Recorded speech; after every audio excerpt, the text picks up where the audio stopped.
Welcome to another episode with the Balanced Sleep Podcast. My name is Tyler Valencia, and I am the president of KIPS and Time to Train Fitness, as well as your brand ambassador here. So, got a kind of fun topic here to talk about with branding and if you should rebrand your business. Because at the moment, this company, Balanced Sleep, is going through a rebrand, and I thought that it might actually be a good topic to discuss in a podcast for anybody that might be considering or going through that thought process. Oh wow, my logo looks really out of date, or I got this logo done 10 years ago, 15 years ago, whatever that might be, and thinking that you need a fresh coat of paint on it to go into the future. So that's going to be our main topic for the day. Before we get started, I want to make sure I give my little shout out for Naboso Performance Products. If you have been listening to this podcast, you know I mentioned them, or there's an ad for it in each podcast episode. It's foot care. Taking care of your feet is super important. I learned this over the last few years with just trying out one thing at a time. I tried one thing and that led to me buying another. And I feel such a big difference in the amount of activity I want to do, the decrease in foot pain that I had. There's different types of products to try, not just insoles. There's different types of strengthening items that you could utilize in your programming, just daily work that really make a difference. So check them out at the link in the description. Getting back to now the episode here, what we want to talk about before we jump into it is make sure that you listen to this and have in your mind that there's nothing wrong with change. I think that that's one of the main things that stops people from going through with the rebrand is they just think that it's a lot of work and it's going to take too long. And having done it for both my companies, KIPS, Time to Train, I can say that it doesn't take that long, in my opinion. I think that as long as you know, okay, here are my logins, my username, my password for all these accounts, you just go one by one and check them off a list. There's really not that much after that you have to do. I don't think you need to. It's up to you if you want to delete old posts on social media, but going through the process of swapping out logos has become much easier because a lot of platforms utilize a lot of the same dimensions, requirements, so you can cross-use them or just make small tweaks to them. And items like Canva, which I'll talk about more later, make it super easy in that department. So make sure you go through this episode and have in your mind that change is good. And that you can do it. What we're going to talk about in this, I'm going to start off with some questions to ask yourself, a few questions to continue to set the tone for this episode. I'm going to talk about some resources and then wrap it up with where you should start. So getting to questions to ask yourself. And these are, again, things to put in your head and also to stir on to help you with the process mentally. And the first one is how much do I feel comfortable changing? Because there can be more than one item, font, logo, website, social media, all these different items. How much is where is your comfort level with all of these and adapting them? And do you need any help? Because keep in mind, that's okay. It's okay if you need help with any of these. So then going through those steps of, I need a developer, or I need somebody to make a logo for me, whatever that might be, write those out so that you have your little checklist. The next one on here that I want you to think about is what resources do you have? Do you have the skill set to make a new logo? Do you feel that you can find enough information online to help you with a color palette, fonts, that kind of stuff? And if you feel like, oh, okay, yeah, I have these at my fingertips, I just need to go through the steps. Okay, it can then have an outlook of, okay, this is pretty easy. And then lastly, what are the steps that you need to take? The steps that you need to take, because having that plan for it, not just thinking one day, I think I'm gonna just do a rebrand. I'm just gonna just do it today, start with one, maybe do the next one tomorrow.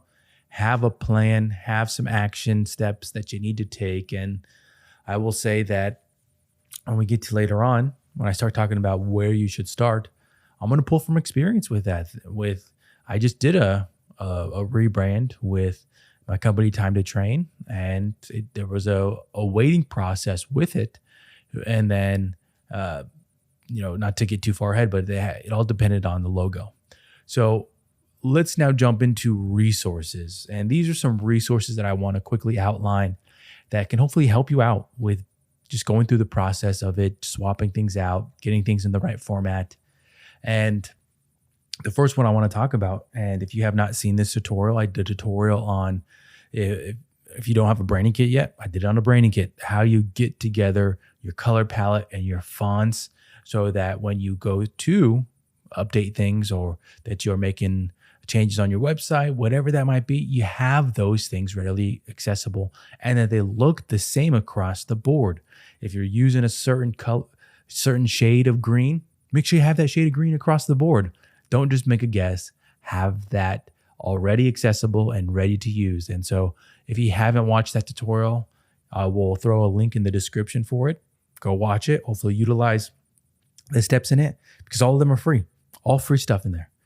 Next one to talk about with resources is YouTube. And I think that YouTube is a valuable tool if you're thinking about a rebrand because you could save a lot of money if you want to start things yourself. I can almost guarantee that if you need a logo created, YouTube can walk you through some steps of creating a basic one. And there's going to be another tool I'm going to talk about in a second. But YouTube can help you with a lot of these items that will help you do it on a budget. So let's get that out of the way, that it doesn't have to be expensive. You don't have to spend hundreds of dollars. You can do it on a budget and still be professional about it. So YouTube, main resource right there, very helpful, very useful with everything.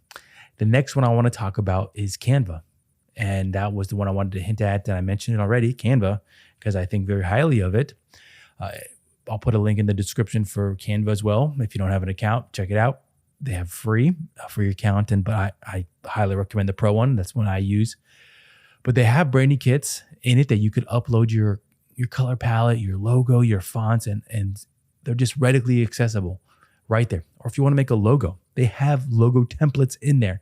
They have templates for just about everything you can think of already stocked in there, so that all you have to do is search it, boom, right there, and just modify it to what your needs are. It makes your life so easy, and it helps you save time so that you can spend it in other areas of working on your business. The last resource I want to kind of talk about is Fiverr. And if you haven't used Fiverr, you might hear a mixed bag of responses about it. But I think Fiverr can be useful. I think it just depends on your patience level and how you can communicate with whoever you decide to utilize through Fiverr. Now, I will go through a process right now that I'll share with you, how I've used Fiverr in a handful of capacities. I've used it to get an animated logo made, which has been super easy and super quick, and that's not really too much to it. The one that you can see if you follow my company Kips on YouTube, the one that's the beginning of some of the YouTube videos, got that made on Fiverr. Just paid the fee, uploaded the images and in the format that they needed, and boom, got to send within 24 hours. So I think it can be easy. If you want to get a logo made, this one I would recommend that you can do it, but I would say just be willing to walk away from it, or to be willing to do a lot of revisions on it. So I will outline two here. So I got a logo made for Kips, my company, through Fiverr a while back, but I came with a good amount of descriptors of what I wanted in a logo. I wanted certain things throughout it that when I uploaded this and basically all the information for the logo, the first versions of it were pretty solid. And then after that, you go through the revision process, picking the ones that you like and communicating as best as you can, because some of them there might be a language barrier. So just work with them on that. But if you have the patience, if you have the ability to do it, you could save some money in that department. So I wouldn't cross that off your list. I have also had a logo made through Fiverr that I didn't use. So it was almost a wash. And thankfully, I didn't spend too much money on it. It was less than 100, probably less than 75, I think. And with that other logo, I just wasn't sold on it. It wasn't really sticking with me. And it was actually the first version of my company Time to Train's logo. And I just didn't like it. And we ended up tweaking it ourselves. So there can be good experiences with Fiverr. You just have to have an open mind and be patient with it. Let's get to now, where should you start? And if you didn't already, start with the logo. I think that this is the perfect area to start with, because going and getting a new logo made, it kind of sets the tone for everything that you need to do, but also you're going to need it in all the other areas. You're going to need that logo to update your Facebook, Instagram, YouTube, whatever that might be. And so waiting for that to be made, it's probably going to be the longest part of a rebrand. It might take a week or two, depending upon who you're getting it made through, or if you're making it yourself and you want to make sure you make the right decision on it. So with starting with the logo, that might be the longest part, but after that, you can almost roll through the rest of the things if you have everything in the format that you need. So start with the logo. If you're going to use Canva, if you're going to use Fiverr, you're going to try to make it yourself through a tutorial on YouTube, whatever that might be, start there. And I think if I didn't hit on this already, this is a good place to kind of wrap up that part. Is it helps you also understand what you like and what you don't like. Bringing back that example that I was talking about with Fiverr and getting revisions done on the logo.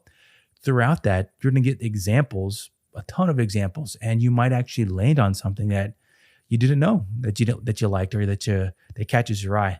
I could say that actually with the logo that I use right now with my company Time to Train, when I just did a rebrand with it, I had, I think, 3 to 4 different revisions with it.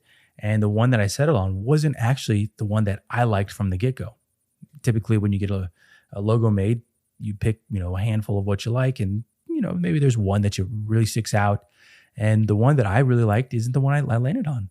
It was one of the ones that caught my eye. And so that's why I'm saying you get a better idea of what you like or what is out there. And somebody that is professional, if they're making it for you, they might be able to get something that you're really impressed with. So keep that in mind throughout the process. And another piece of this that I want to say, if you are going through the process, where should you start, and thinking about everything that you need, maybe throw in a step of find examples of logos and companies that give you inspiration.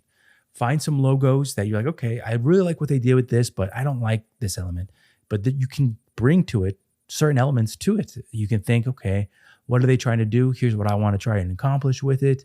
So find those examples out there, and there's nothing wrong with it. There's nothing wrong with copying certain elements of a logo or of a company's colors or whatnot.